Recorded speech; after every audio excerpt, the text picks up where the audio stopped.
All right, my friends. We just pressed the Let's Go Live button, and it's an early one again. Woo! We are back in business to round out the week on this beautiful Friday morning. We're excited that the week is now coming to a close, but we're not done yet. We've got some business to attend to, and schedule's a little bit off this week, as we saw yesterday.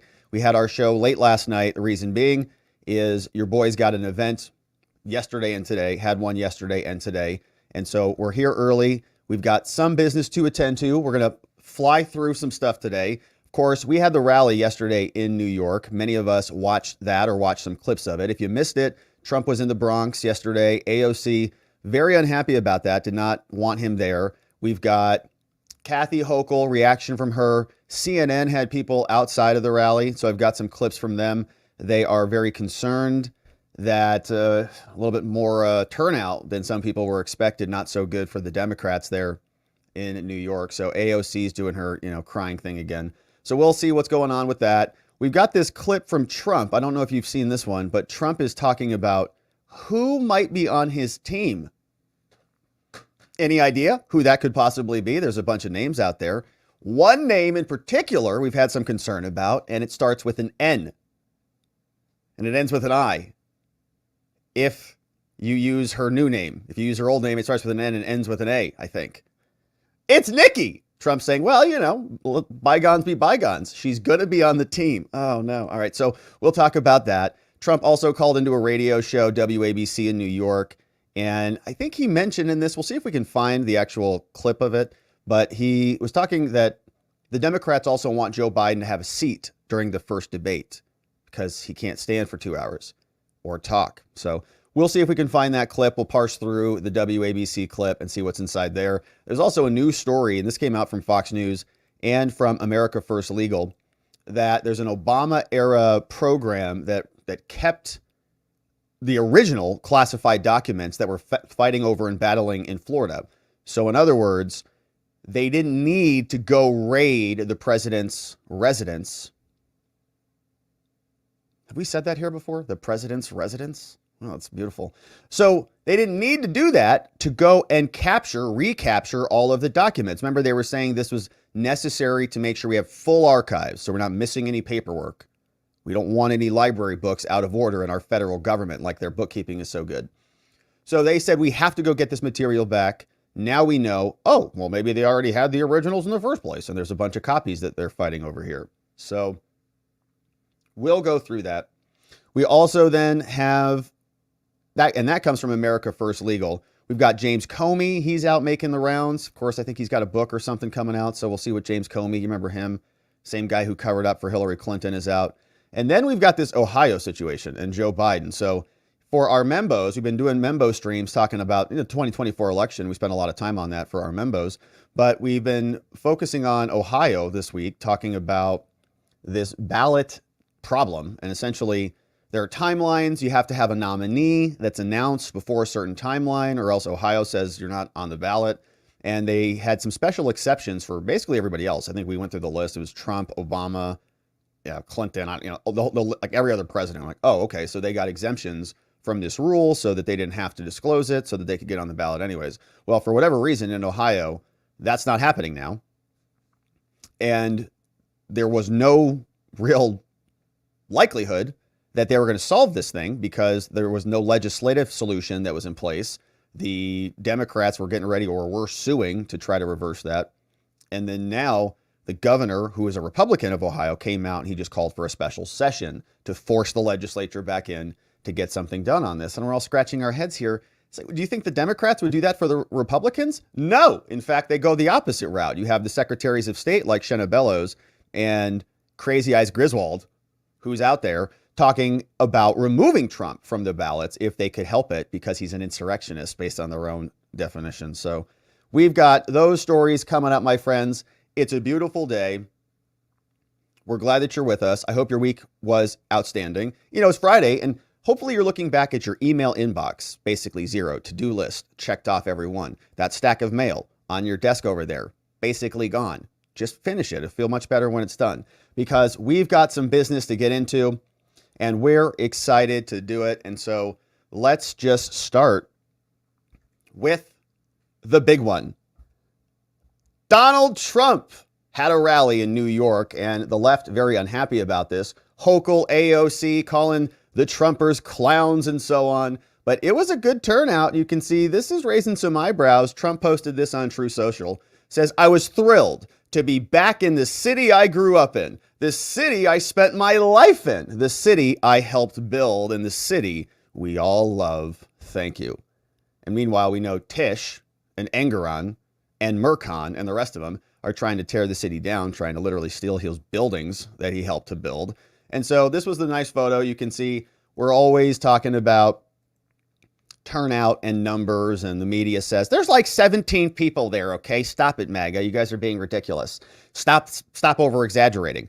And then, of course, we've come around on the other side, and Trump comes out. He says, like 300 million people were there. I'm like, well, okay, not quite that many either, but you can see nice turnout. A lot of concern about this in New York. We'll see. They are unhappy about it, the politicians at least. Trump also shared a video. He says, here's how we're going to win in 2024. And I know there's a lot of concern about the election, and we know how badly it was rigged the last time we were here. So we're asking ourselves, what's the point of voting or engaging in this? I mean, I'm not, or I know we're not, but a lot of other people are. We got to get engaged. We got to, of course, be involved in what's happening here. But Trump's solution, too big to rig. And it seems like that energy is moving quite nicely that direction, because at this point in time, if they tell us that Joe Biden wins this election, I don't think anybody's going to believe it for a second. So here is just this video that they shared from Trump. And so he's speaking. You can see a little panoramic of the crowd. Looks like a nice crowd. To rig. Our vote is going to be too big to rig. So one thing they can't guard against, working together, there is nothing we cannot do and no height we cannot achieve. Together we will make America powerful again. We will make America wealthy again. We will make America strong again. We will make America proud again. Yeah! America safe again. We will make America great again. Thank you, Bronx. Yeah! Thank you, New York. We love you. Thank you. God bless everybody. God bless you, Mr. President. Thanks for showing up there in New York. All right, so yeah, it's a pretty nice crowd. Joe Biden has like 3 guys with a little flag. He's like, hey, Joe Biden, yay. We love Ukraine with their Ukraine flags. So, all right, so sounds pretty good over there. You can see why they might be a little bit concerned on some of this. We have Trump vowing now to save deep blue New York City in massive historic Bronx rally. And they're telling us 25,000 supporters came down. That's a pretty big number. Joe Biden can't hardly pull together 5. So he was out there. Here is what they tell us, that these were broken political norms. He visited the most deep blue areas in New York City, a town not necessarily known for its kindness to Republicans. And this reminds me of almost the hero's journey and the third act that you often see in the movies. In the Batman movies where Batman, like everything is over. He lost everything. His girl's gone. His car's gone. Helicopter's blown up, whatever. And suddenly he's like, all right, that's it. I'm going to just put this old suit on and just get this one butter knife. And I'm going to go riding headwind right into it. And just all things are off the table and he can just win, right? No matter what. It's like at the end of the line, he can still pull it all together and make it happen. And that's kind of what's happening here. People are saying, well, Trump just accepted all of Joe Biden's debate conditions. Like, I don't care.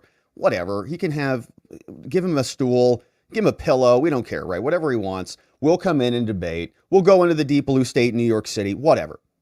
So he rallied a big crowd, 25,000 people, far more than the 3,500 that they said that they were expected to attend. Those numbers appear to also include those lined up outside the event. It says, I'm here tonight to declare that we're going to turn New York City around. We're going to turn it around very, very quickly, he said. We're going to make New York bigger, better, and greater than ever before. He praised the history of New York, never seen anything quite like it, says other people. Trump went on the rail against Biden and so on. And so they obviously are a little concerned about this. Now, again, I'm not saying that Trump is going to win New York. Obviously, there's a lot of really weird people there who are going to vote blue no matter what you do. And Trump will have to overcome that. But if he goes in and he moves just a small percentage, even in New York, that will have trickle down effects. If he's moving percentage points in New York, that means he's moving percentage points everywhere else around the country. So if a New Yorker can't save this city, no one can, says Trump. Who says we're not going to win New York? Ooh, that'd be fun. That'd be a fun one if he did. So there was a more reaction to this. So AOC, very unhappy. She went ballistic. This clip came over from Bo Loudon on X. And here's just a short clip of AOC because we can only tolerate about 10 seconds. New York City's blue. Brooklyn's blue. Brooklyn is blue. Queens is blue. The Bronx is blue. And he's got nowhere to go. And so he's decided to come to the South Bronx. Okay, so she's very unhappy about that. She's whining. Here is what Hochul said about this, because she's also calling Trump supporters clowns. Member basket of deplorables. Member extreme MAGA. Now we have clowns. From Kathy Hochul. Well, I'll tell you, it won't make a difference at all, Jake, and that is for Donald Trump to be the ringleader of and invite all his clowns to a place like the Bronx. New York will never, ever support Donald Trump for president.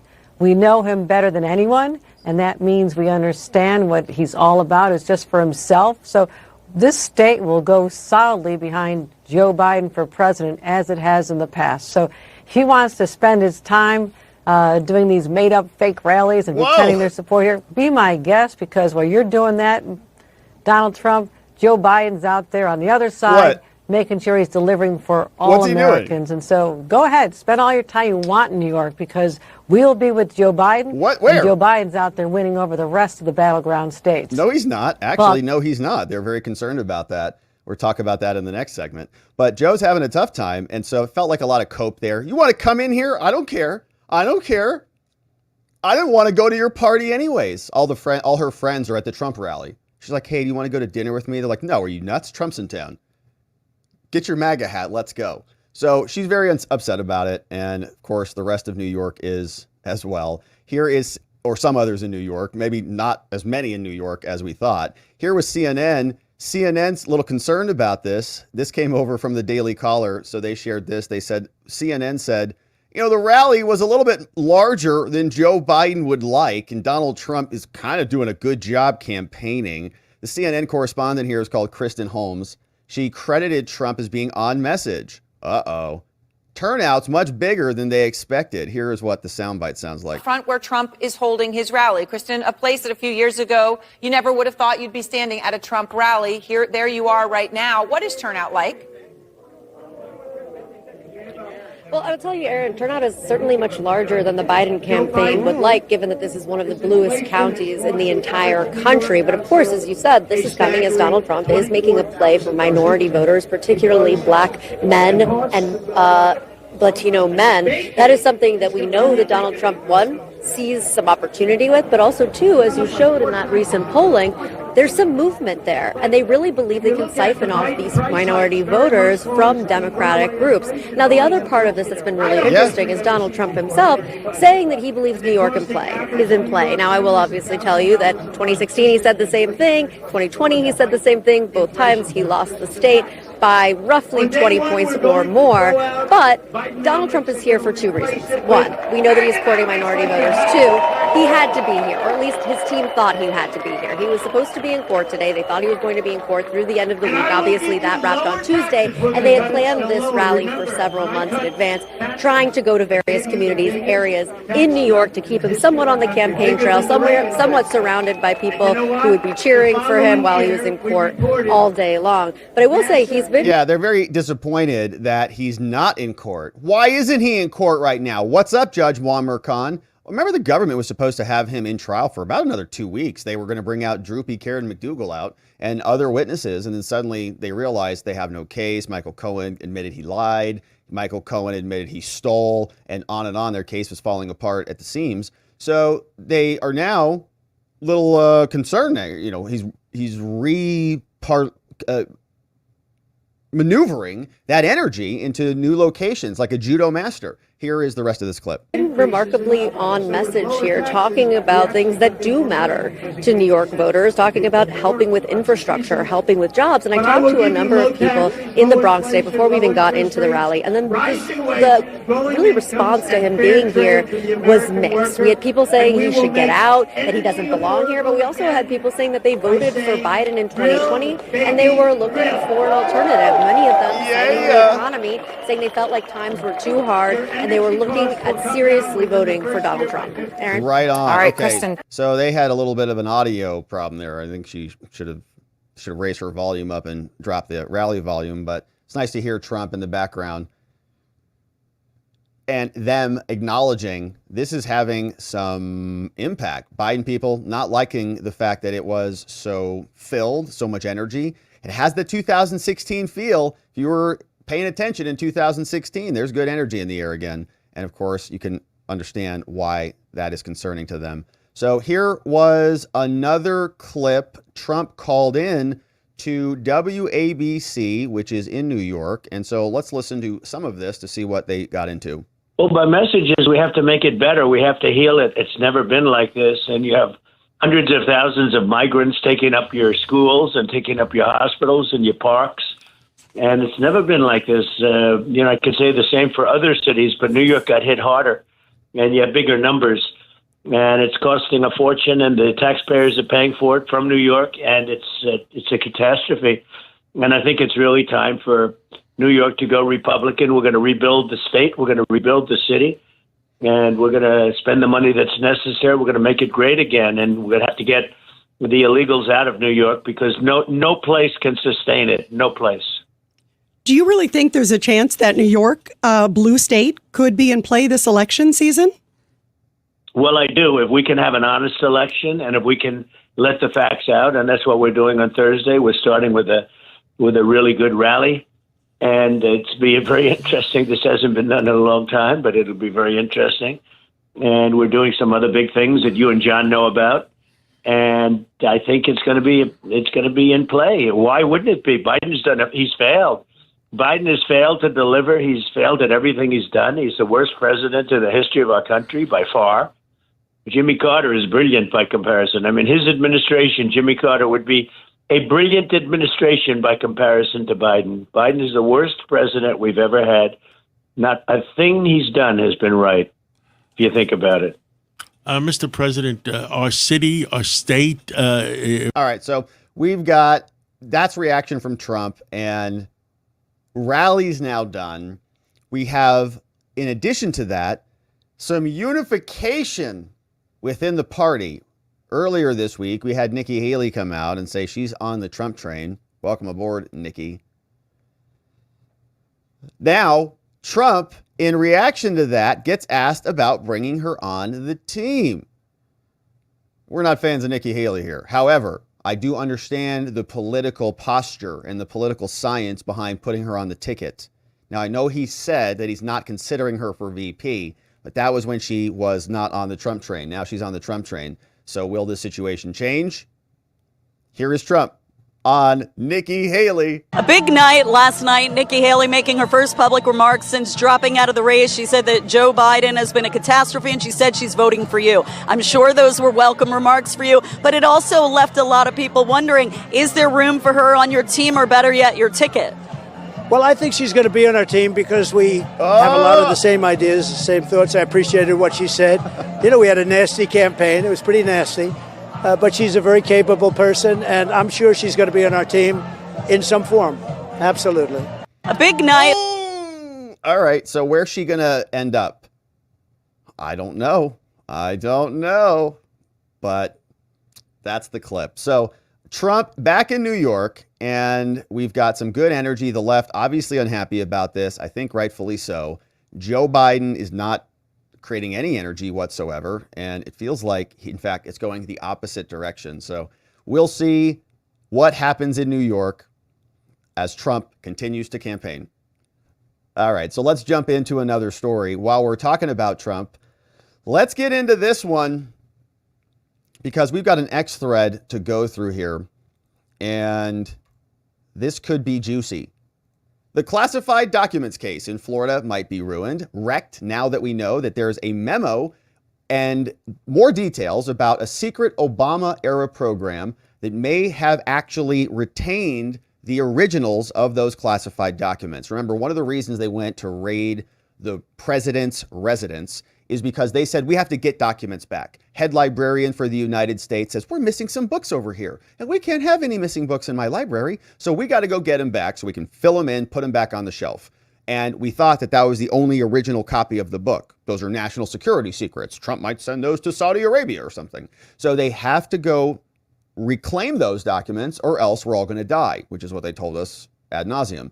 So the question is, well, what happens if those are just copies and we don't actually really need them? So they're not the basis for retrieving them so that we have a full archive. That's not actually legitimate because you knew you already had copies. So here's some background on this. Now, the story ultimately comes from our friends at America First Legal. They dropped an amazing thread on it. So we'll go through it briefly, but here's just a little background from Fox. They say a revelation of this program cast doubt on the reasons for the raid. They went to raid to go get the books back, but they already had the books. They were just copies of books. Meaning you can just have a conversation about it. You don't have to raid somebody to go get it back.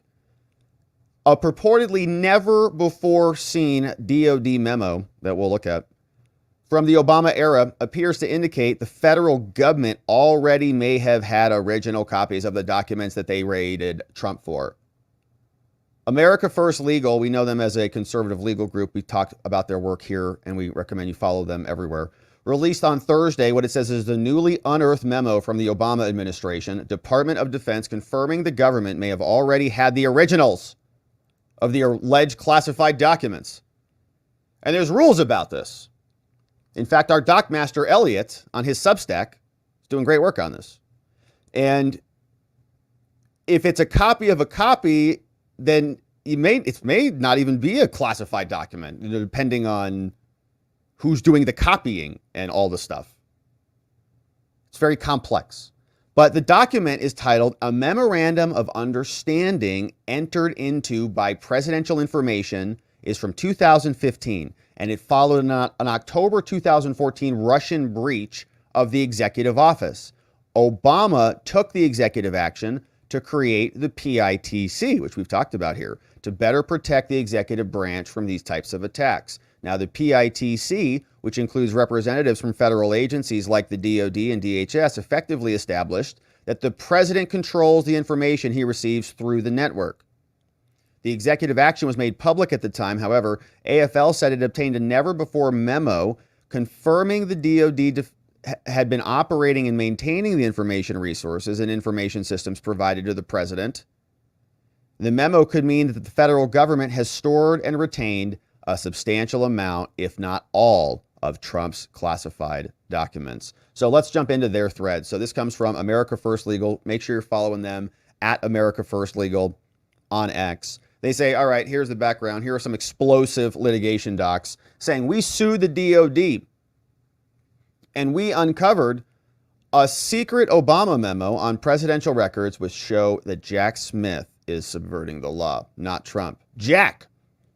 Now, the directive, which legally binds the DOJ, vests the president with the sole authority to determine which records are his.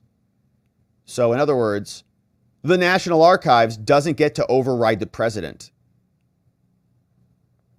Because they're the National Archives, not the president, which is the same point we've been making here for years. Memorandum of Understanding entered into by the Presidential Information Technology Community, the PITSA. They give us some details. On March 19th, the president signed this into law.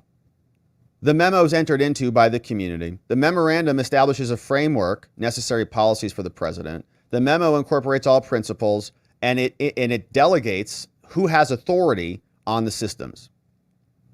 Now, the secretive memo, they tell us, established by Obama and used through Trump and Biden, confirms the government may have already had the originals of what Jack Smith went to raid. Here's some background. In October 2014, Russian hackers hacked into the executive office of the president. That's before Trump came onto the scene. In response, Obama said, oh no, we've been hacked, so we need the PITSA organization. It includes the DOD, it includes Homeland Security. It effectively establishes, it says the president controls all the information that he receives through this network. So they launched an investigation. They dug into this. AFL vice president, the guy's name is Daniel Z. Epstein. His op-ed breaks this down in further detail. So AFL is this organization, America First Legal. He says how Obama's secrets could save Trump in his Mar-a-Lago document snafu. And there's questions about how everything is classified, and categorized is another way to think about this. Is it a presidential record? Is it an official agency record? Is it a personal record? Is it classified? Is it not classified? Was it? And there's permutations of that, right? You can mix and match all of those different labels, and they change status and all this stuff. So what was ultimately the status of Trump's documents? They were making the allegation like they were original source classified documents that came out of the nuclear briefcase or something, when these were probably just Xerox of something that doesn't even matter, that maybe has classified on it, but it's irrelevant now, right? It's sort of no longer subject to the same reason, the same justifications for why it was classified originally. But here it says, on April 4th then, America First Legal sued the DOD. They went to compel the release of documents. They wanted FOIA, through FOIA, they wanted information. There's the lawsuit. Now, the executive order from PITSA was public, but it doesn't tell the whole story. Today, AFL releases a never-before public memo from the White House confirming that the DOD has, quote, been operating and maintaining the information resources and information systems provided to the president, the vice president, and the executive office of the president. Says this memo establishes a framework to enable the DWIT and the committee to implement the necessary policies and procedures for operating and maintaining the information resources, information systems provided to the pres, vice pres, executive office of the president. Telling us that this memo reveals that the White House secretly created and apparently maintains an information technology community it's almost like Hillary's secret email servers, except official, that enforced Obama's executive order to ensure that presidents could store their records on DOD servers without losing control. So Hillary had her servers in the basement and then didn't get charged with crimes, even though there were classified materials on there, probably being sent literally to the Russians back and forth, or they got in there or whatever. But then they blamed Trump on Russia, even though that was all fake. So now Obama just created his own servers, but he didn't put it in a basement. He just put it at the DOD. So what it means is that the federal government has preserved and retained all executive office of the presidency records on its servers. And therefore, consistent with Obama's order, it likely possesses a substantial amount, if not all, of President Trump's classified documents. Curious. Well, that's weird, because they said we have to get those documents back before they get shipped over to Iran. Under Section 2.01 of the memo, the White House Communications Agency provides core services related to classified records, unclassified records. Under Section 2.06, they also provide classified services, saying the White House Communications Agency shall provide, without limitation, the following services: the acquisition, the installation, the operation, the accreditation of unclassified. Okay, so we got two unclassified sections here. And then here is the classified. The following services, all services related to the maintenance of these systems: TNet, SNet, CMS, EOP VoiceSip, other services that are related as well. Communications with heads of state, heads of government. So it's the rules for Obama's email server. Section 2.04 of the memo concedes that all records created, stored, used, or transmitted by, on, or through the information systems provided to the president were stored at the DOD. Thus, the White House Communications Agency and the National Security Council at the White House simply provide services regarding records housed at the DOD. Okay, very curious. So it's like you can access your Gmail account from anywhere, but Gmail manages the server. and they maintain the data, and you don't have to worry about backing up your own data because Google will do it. They write, the Office of Administration shall provide, right? In other words, it's not independent documents that are transferring around. You think about in an office, right, in the old days.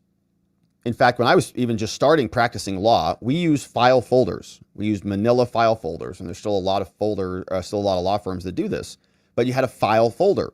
And so if you needed the file, you had to go track the file down, literally. And so you'd write your notes in the file and give it to your legal assistant, and then she'd take it. I feel like I'm, talking about the olden days or something, but it's not that long ago. And now we have systems for that. So think about, we originally had classified documents that were like manila file folders that you would shift around from person to person, and that was the document. So when the president got it, that was it. Here, okay, that's the document. That's it. It's not anywhere else. It's on your desk. Is there a backup? No, it's right there. But now we know that, no, it's kind of like your Gmail account. All the files are on the server in the cloud, and the president's just kind of requesting stuff from it. So then Trump, those materials that Trump has, presumably they were in the boxes that he took, they came through the same system. It's like it came through his Gmail account. He just printed it off. Just opened up an email, printed it off, and now he's got some bins of that. So then the bins go down to Mar-a-Lago, and the government says, whoa, we don't have copies of those. We have to literally raid you to go get those back because we're so concerned that we're not going to have a complete archive. No, you got them all backed up on the cloud. It says the Office of Administration shall provide without limitation the following services: the acquisition, development, support of business productivity, all operations under this memo. Says also record management services, also the maintenance of records created, stored, used, and other systems provided to the president. Now, any congressional committee, says America First Legal, with subpoena power can now seek to determine whether the documents that Jack Smith obtained and claimed unlawfully retained after his presidency are actually in Biden's active possession through the PITSA. This revelation, they say, cuts a knife through the entire indictment, as it proves that many, if not all, of the documents that Trump's accused of unlawfully retaining were and currently are still retained by the executive branch and stored on DOD servers. Now further, because Pitsy's memo and their aggressive posture that all records, okay, they say it's ours, all of our records, just like Hillary wanted control of her server, Obama wanted control of his server. President Trump also had a clear basis for believing that he had the authority to possess multiple copies of the records stored at the DOD. And this is the same point that we've been making from, honestly, day one, saying that the president, under the executive power of the presidency, under the Constitution, is entitled to, you can look it up in there, it's in the Constitution, Article 2, Section 2, Clause 1, I think, entitled to the opinion of his executives in writing. So he gets updates. They're his updates from his executive branch. They're his documents. You cannot say that they are no longer his. They now belong to Deborah Stidel Wall because she's a librarian. They're his. If he wants to take them out, in my opinion, if he wants to take a classified document and publish it on the front page, it's his prerogative. He's the president. You can pass all sorts of other rules if you want to, but they're statutes passed by Congress. They don't override the Constitution unless there's a constitutional amendment. It's constitutional law and understanding basic 101 stuff. So here, the memo doubles down on that. Yes, the president has absolute authority. It would therefore be impossible for Trump to have retained records without authorization. They're his. And willfully and knowingly, as Jack Smith and his indictment suggest, he's the president. If you're any other position, maybe absent the vice president, maybe an argument there. Any other position, you don't have that super special power, but that's the power of the presidency. So this, of course, sets aside the point that the president of the United States has absolute discretion, even under the Presidential Records Act, to determine which records are his, as we've long asserted, as have we here.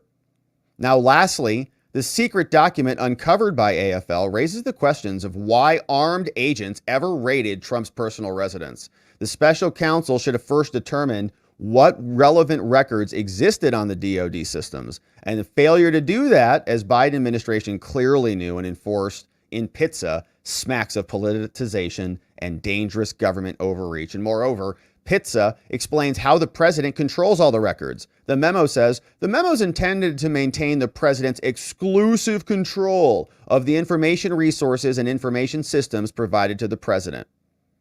High quality systems are important. The responsibilities of this memo gives this power to the president. And so these explosive actions, they say, demand immediate findings. Make sure you're following America First Legal for this incredible reporting and this digging. If they weren't lawyers filing lawsuits and digging into this, we never would have this stuff to review and to see. So shout out to America First Legal. And of course, make sure you're following them. They're on my timeline as well. Now, it is obvious, as far as our perspective, that this is true. No other president has had any problems with classified documents till Trump comes in, because it's been universally acknowledged that they're their documents, at least implicitly. So now we have one president who's being charged because of made up charges. And our friend Julie Kelly, who does great reporting and analysis at Julie_Kelly2 on X, posted this. She was in Florida in the classified documents case. They were just in court. Here's her report. She says, I spent most of the day at Fort Pierce Federal Courthouse to cover the 2 hearings in the classified documents case. Says special counsel Jack Smith and the Florida Oompa Loompa Jay Bratt. Their frustration with Judge Cannon is really evident, and it's glorious. Oh, yes. Julie Kelly says, David Harbach, one of Smith's lead prosecutors, and usually a cool customer in court, had a series of mini temper tantrums this morning. Your Honor! At times pounding his fist on the podium. Damn! And clapping his hands in anger to emphasize a point. Harbach was totally unprofessional. He was demeaning and he was petulant, as prosecutors typically are. Cannon, the judge, asked Harbach to calm down. During one diatribe about accusations that the DOJ threatened one of the defense attorneys to get his client to flip on Trump, we know that as Stanley Woodward, Jay Bratt opened up a file on Stanley Woodward. They were having a conversation and about Walt Nauta, and Jay Bratt, he opens it up and he's like, oh, I see here you want to be a judge, Stanley. Would be a real shame if your application got declined.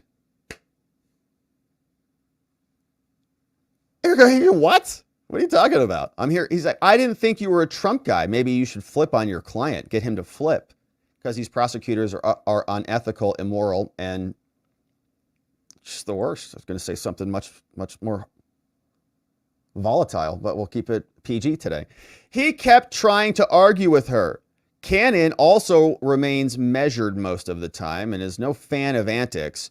And when she asked him a question about an issue, he shot back. He says to the judge, that's not the right question, Your Honor. A few reporters in the media room even gasped. Ooh. Man, he's getting a little bit mouthy up there.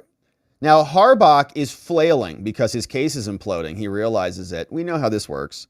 You have the law, you pound the law. You have the facts, you pound the facts. You have nothing, you pound the table. We're watching it. DOJ never thought their dirty, sloppy, corrupt tricks would see the light of day. The Biden regime never thought information such as the FBI's operations order with their lethal force guidance authorizing the raid would ever be made public. Julie says, but Cannon is systematically dismantling this case. She's holding hearings like the one that Julie was attending today and ordering the unsealing of key motions and evidence, which we reviewed here earlier this week. She is a one-woman wrecking crew, and Smith's team knows there is very little they can do about it.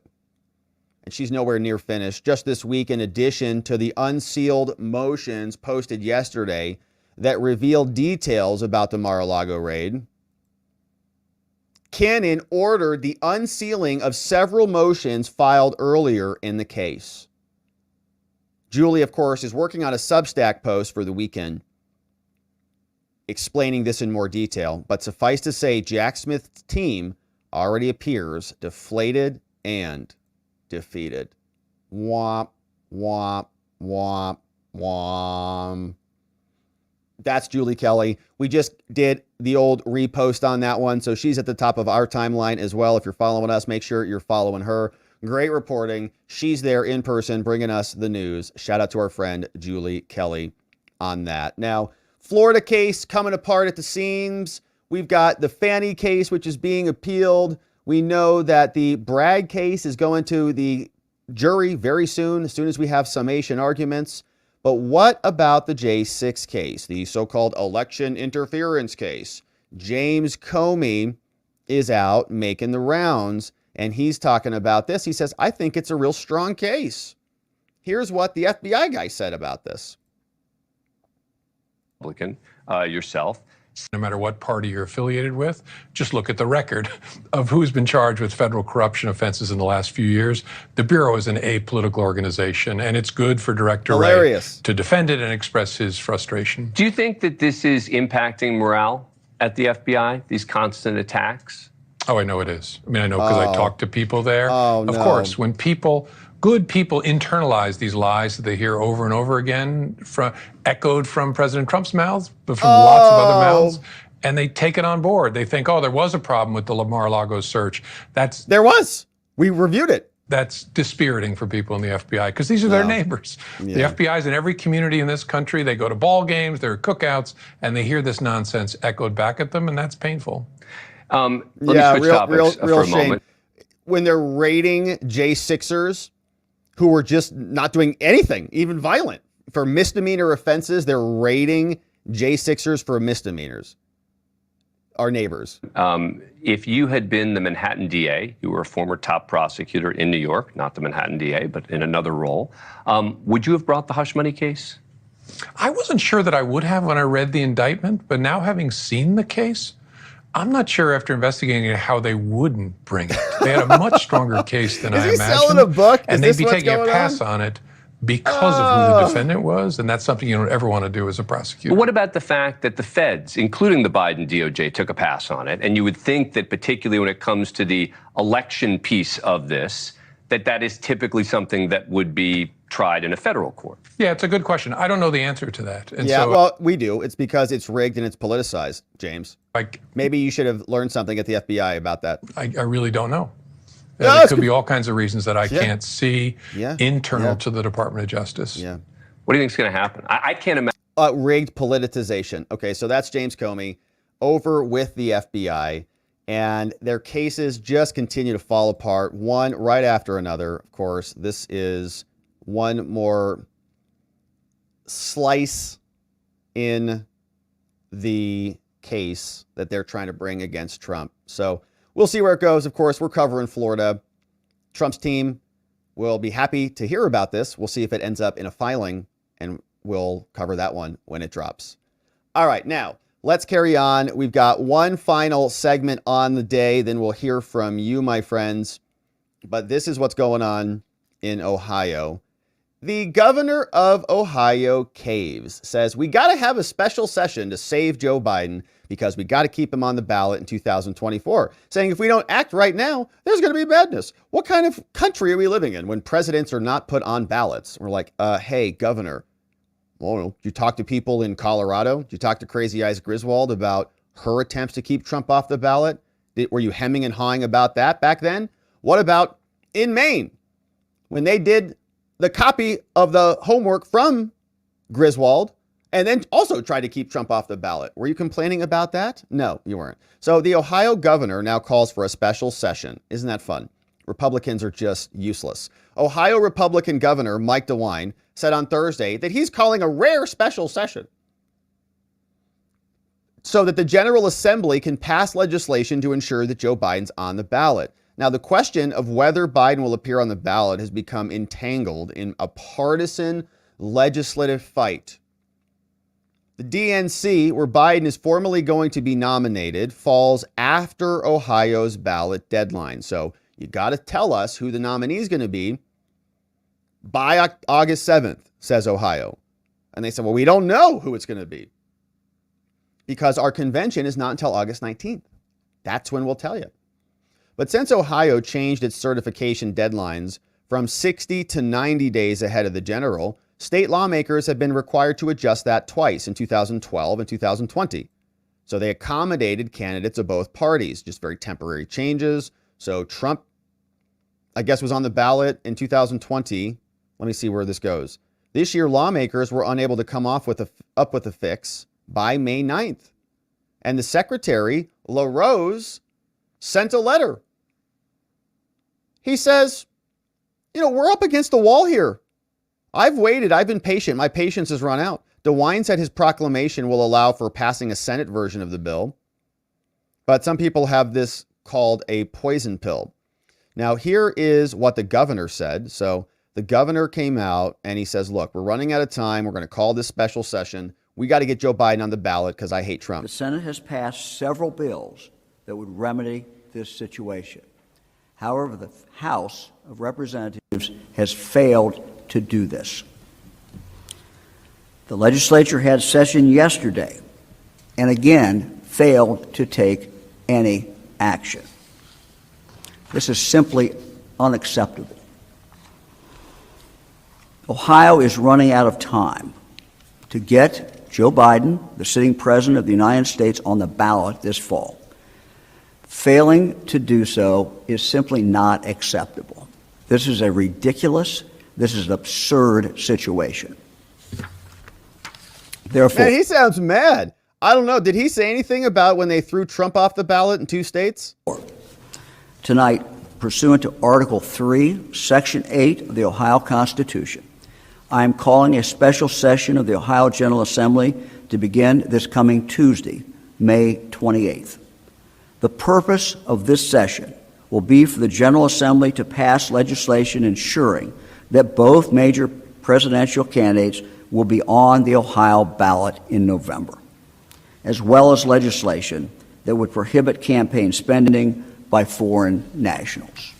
Yeah, look, I would like to live in a country where we have all of our candidates on the ballot and we have free and fair elections and all that stuff. We don't live in that country anymore. Democrats broke the seal, and now the Republicans should be responding in kind, but they're not. So rather than make the Democrats fight over this, rather than make them file a trillion lawsuits and freak out and melt down and have an endless onslaught of lawyers flying in there, spending millions of dollars to do this, this basically the same thing, which is to get their candidate on the ballot, they made Trump do that in 2 states. He had to go all the way up to the Supreme Court for that stuff.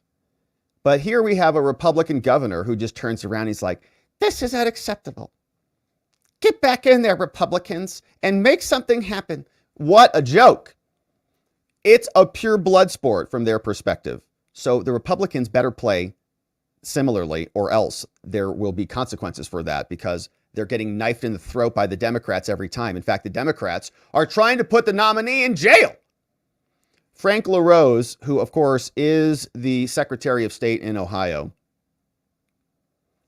says, look, take me out of this, all right? I had nothing to do with this.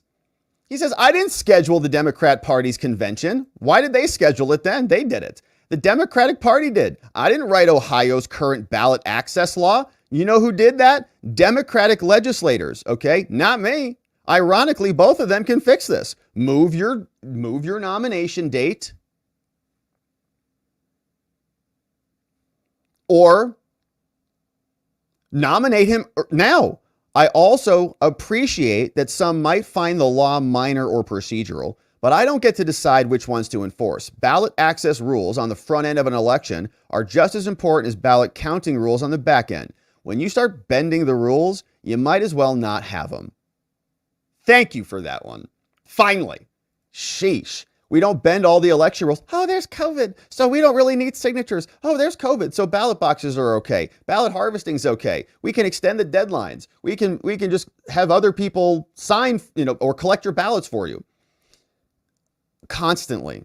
So now they're saying, sorry, it's your rules. You're Democrats. You pass these laws. You figure it out. And then the governor's like, well, let me help. What can I do to help? I'll drop everything and scold everybody to make this fixed. So, all right, that's what's going on over there. Now, meanwhile, this is our president. Let's see what happens in this clip. Apparently he's walking. I haven't watched this one, but hopefully he makes it. Good job, Joe. All right. Looking pretty solid there. Yeah.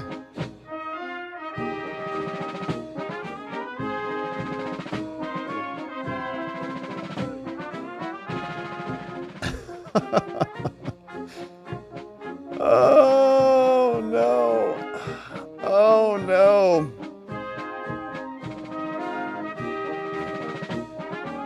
Yeah, it doesn't look good. Doesn't look so good. What are all these colors? Who are all these people? All right, so that's our president. He's wandering around, doesn't really know where he is. Here is an exchange of Joe. This is the guy they're trying to save. But we'll look at some polls and some thoughts in the aftermath of this in a quick second. But here is a little bit of an exchange from him. He was meeting with Kenya yesterday. I'm sorry, I didn't catch all your question. Sorry, I'm saying Africa is asking America to lead the way and double its contribution to the World Bank's international development assistance to help developing countries to access financing to alleviate debt distress and to tackle climate change. What is your commitment on this? We made a major commitment to this. Number one, as I said, the United States has long championed international financial institutions that provide low-cost concessional resources to the poorest developing countries, including from the IMF. To that end, my administration helped design and establish the IMF's new initiative that provides low-cost funding for countries that are taking steps to enhance their resilience. Important. Well, he's reading pretty good. He's reading that one pretty good. That's not bad. Well done, Joe. All right, so here are some questions. Is Joe Biden running on false hope? There's some doom and gloom out there, right? Most polls show Donald Trump is leading in the swing states, but Democratic Party strategist called Simon Rosenberg, he believes the president's chances are better than the surveys suggests. And so there's some back and forth on the polls. They say officially Joe Biden trails Trump by approximately 1 point in national polls. That's according to 538. The gap is larger than in most swing states. So, for example, Pennsylvania 2.1, Arizona shout out 4.3, Georgia 6.1, Nevada 7%. Wow. Moreover, in both 2016 and 2020, most polls ended up understating Trump's support. So it might actually be more than this. This year, head-to-head polls and Biden's unpopularity have many Democrats pretty anxious about this. Axios reported last week that in public and in private, Biden has been telling anyone who will listen that he's gaining ground, and he's probably up. But Axios says, maybe not. Optimism isn't shared by the team. One of the most prominent Democrats who seems to share Biden's sense of optimism is Simon Rosenberg. He has a Hopium Chronicles Substack. During our conversation, he says that I think there's a tendency to underestimate our strength. We saw that play out. They have a tremendous get out the vote operation. And so we'll see where it goes. Now, here are the actual polls from 538 that they referenced. And so that is what you see there, that 1 percentage point, 41.0 to 40.1. That's the aggregate of the polls. You see Kennedy's hanging down there at 10. And you don't really know what happens with him if he sticks through it all the way to the election or if he endorses somebody or whatever. But you see 1 percentage point there. Nate Silver was out on an interview saying that this could be not good. If he doesn't have an upward trend here any soon, we might need to get rid of Joe Biden. He might need to essentially go. So here is Nate Silver, who does a lot of this polling. You don't have to put it nicely, Nate. I think we're more qualified. We're among friends here. Last week, Biden does a taped segment on Morning Joe saying, I challenge you, Donald, to not one, but 2 debates. Half an hour later, his campaign puts out a memo, which does confirm that he has challenged Trump to 2 debates, and also says in the 3rd paragraph, by the way, we are actually pulling out of the Commission on Presidential Debates the 3 debates that they had planned for later this year. But basically, Biden traded 3 debates after Labor Day for 1 debate after Labor Day, and then one on CNN, a cable network that will happen in the middle of June that probably everyone will forget about by the time the conventions happen in July and August, and certainly by the time we get to the stretch run of the campaign. Usually when you are behind in an election, and Biden is behind right now in the very large majority of swing state polls, you want more uncertainty. You want more variance, meaning that you should want more debates because they add volatility to the election, and instead, Biden wants fewer. That to me is a really, really, really, really bad sign for his campaign. Ooh, not good. So Democrats love listening to that guy, and so it sounds like there's some concern on that. Now, we've got reaction. Ritchie Torres says, everybody loves Joe Biden. Don't be mad about the economy. Things are going to work out. And it's just bitter people who are tired of paying $25 for a turkey sandwich. Yet still, to Willie's point, there is a disconnect, particularly among black men. I can't figure that out. Try and explain it as best as you can. Look, I sense men of all races. I see it among Latino men, African-American men, white men. Yeah. There is a bitter disillusionment with the system. There's a sense that the system is failing them, and that transcends any particular presidency. And obviously there's a challenge of inflation, which has been a global problem, but we have to tell the story of the Biden administration's success. Okay, so bitter disillusionment. Well, the system is failing. Our dollar is worth a lot less than it was 4 years ago, dramatically. We're in more wars. We have a lot more spending for a lot of things that many Americans don't think are necessary at all that's currently happening. So I guess we should just listen to what Ritchie Torres has to say. And we'll all be less bitter and less disillusioned. So Joe Biden having a tough time out there. We'll see if he gets on the ballot in Ohio. We'll see if the polls shift his favor as this carries on. But until then, we'll stay bitter. All right, my friends. Now let's see what you say about all of this. It's a beautiful Friday. I hope your week is wrapping up very nicely. Thanks for joining us on this early watcher stream. We are busy today. We got a full event. I was out in a full event yesterday and today, so I'm excited to get back over there and see what's going on. And so I appreciate you joining us early as we attend to some of this news. But let's see who's joining us. I appreciate your donos. Thanks for sending these in. Knox is here, a defense attorney in Texas. Says, TGIF all. I am just happy to have made it to Friday. Hope all are planning for a great weekend. Indeed, Knox, it is going to be a great weekend. And a scheduling note for our membos. Tomorrow for our membos, we're going to be 1 hour early on our membo stream. And Lodge will be 1 hour early too. Everything is shifted up. Check the calendar at robertgovea.com. Good to see you, Knox. Happy Friday to you. I'm sure it sounds like a busy week. Hopefully you got something good and rejuvenating planned. We've got this from Lady Ice. Says, good morning. Good morning. Thank you for that, Lady Ice. We got this one from Knox. Says, dude in Bronx 6 hours before DJF even showed music, laughs, peeps of all races and creeds. Dude in Bronx 6 hours before, and races, creeds, etc. We got Spud says, Plastic Kathy and her fake Southern accent. Did she bring her, quote, hot sauce? Kathy will simply put you under her unconstitutional quarantine regulation. Don't underestimate what she will try. From Spuds in the house. Good to see you, Spuds. This old guy says, Cabinet needs a new position. Secretary of the Departmental Decommissioning. So somebody who just comes in and your job is to fire everybody. Fire as many people as you can. And then decommission the industries. Good to see you, this old guy, on Locals. Knox is in the house, says, I still use files. I cannot write notes in the cloud when standing at the bench, listening to a judge tell me what they need. Yeah, I'm with you on that, Knox. I had a similar type of system. Basically, what I had is a notepad. So I would just take my stuff in notes, and then I would transfer my stuff into the cloud. So, I understand what you're saying. Knox is saying you walk up to the bench, you could have an iPad maybe, or you could have a Remarkable, or you could have something like that. Probably an iPad Pro with a pen or something. But yeah, you can't bring your laptop up and type your notes into your CRM, your client software. So yeah, I would have like this nice leather binder, and then I would just write my stuff in there. So client name, blah, blah, blah, blah, blah, blah, blah, blah. And have like, if I needed any filings, they'd be right there in my insert. And then I would transfer them generally back in. I'd sit back down, type my notes into the system, and then I could type better notes in.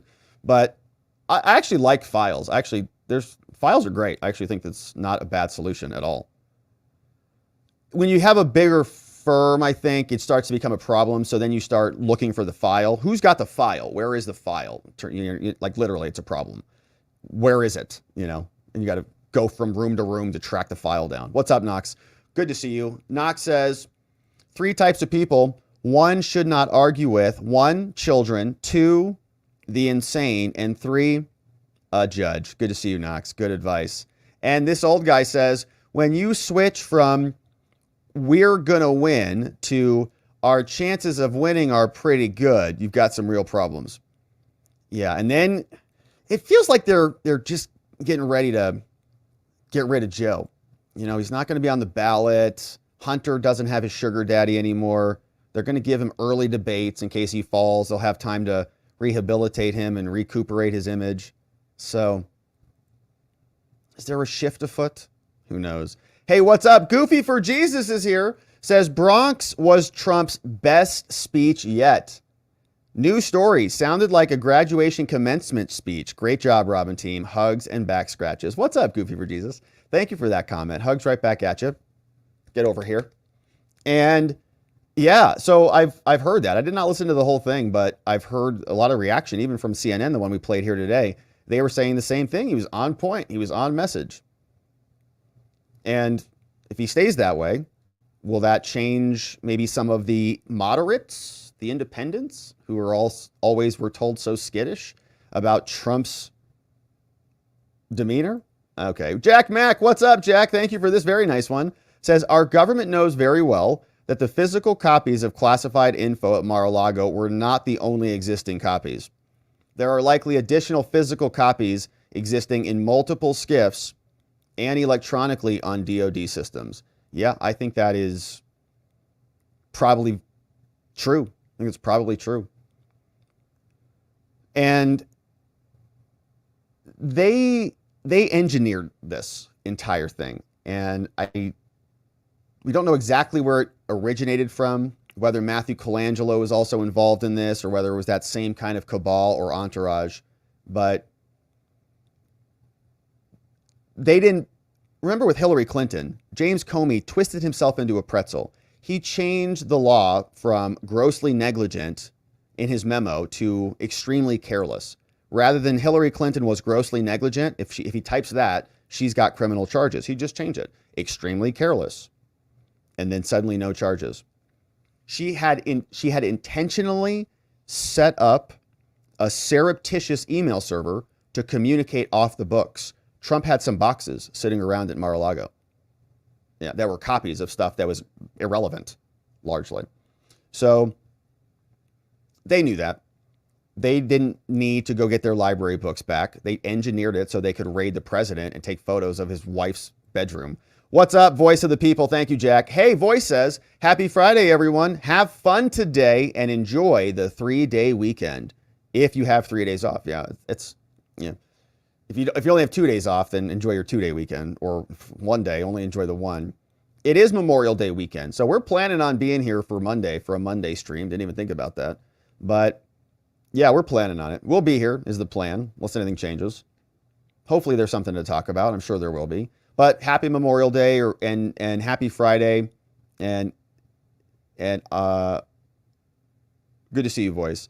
What's up? Goofy for Jesus says, some docs are only classified for specific time frames. Yeah, I'm sure there are a lot of technicalities to that I'm not familiar with, but I know when you mislabel records, or they transfer status, there's a whole separate set of rules that apply. And they were passing this off as though Trump was hoarding nuclear codes. Thank you, Goofy for Jesus, in the house. And Spuds says Torres only has his seat due to his Latin name. Ritchie Torres, due to his Latin name. like ancient Latin. I see what you're saying, Spuds. Good to see you, Spuds. And so, okay, beautiful comments, my friends. Thank you so much for sending those in.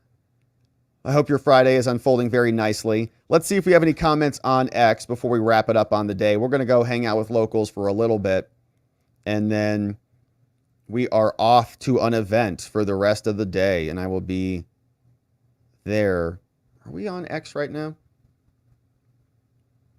Are we on X right now? Did I retweet this? Did I retweet stuff? There it is. What's up? We got some comments in the house. Hey, Shoe Gal says Republicans are spineless. Yes, that is true. And Raven Madness just shared this one. In emails seized by the feds, Hunter Biden wrote his father. Wow, look at this one. Look at this email. John Solomon does great reporting. In emails seized by the feds, Hunter Biden wrote his father was so enamored with China's communist leader that, quote, they almost kissed. Oh, gross. Joe Biden likes to... Was this an adult or was this a kid? Federal agents gathered evidence that Hunter Biden had used access to his father's trip in Beijing to meet with prospective partners. They got to meet Dad. All very good. Talk later, Hunter wrote. Hunter wrote one of the emails. He says, my father was so enamored with China's leader, I think that they are in love with each other. They almost kissed on departure. Oh, gosh. Joe probably wants to sniff him too.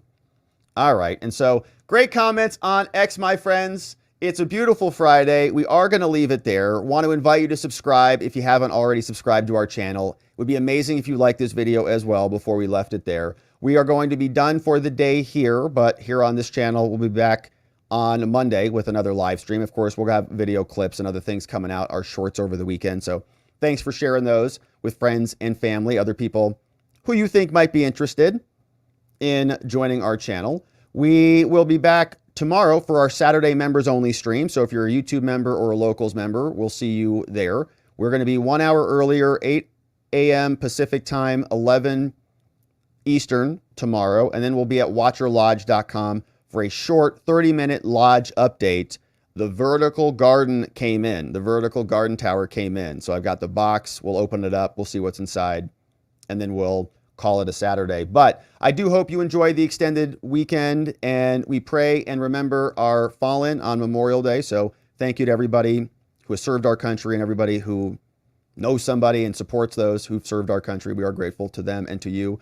And so, my friends, until then, I hope you have yourselves a very beautiful and incredible and amazing weekend. You do something that restores your energy, rejuvenates your soul, enlightens your spirit. Spending time with our families, our friends, the people that we love and care about, getting outside, getting some exercise, getting some fresh air, getting some vitamin D and all the good sunshine love, my friends.